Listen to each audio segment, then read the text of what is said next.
ಒಂದು ಧರ್ಮದ ಸಾಮರಸ್ಯವನ್ನು ಅಥವಾ ನಮ್ಮೂರಲ್ಲಿ ಇರ್ತಕ್ಕಂತಹ ಸಾಮರಸ್ಯವನ್ನು ಎತ್ತಿಡಿಯುವಂತಹ ಸಂಕೇತ ಆಗಿದೆ.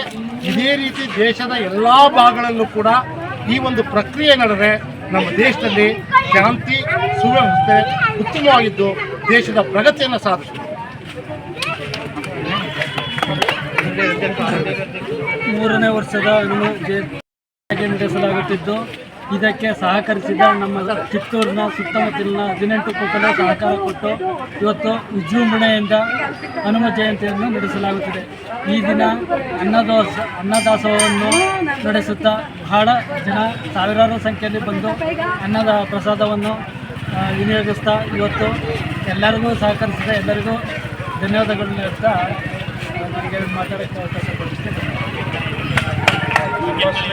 ಆಂಜನೇಯ ಸ್ವಾಮಿ ಕೃಪೆಯಿಂದ ನಮ್ಮ ಕಿತ್ತೂರಿನ ಮತ್ತು ಸುತ್ತಮುತ್ತ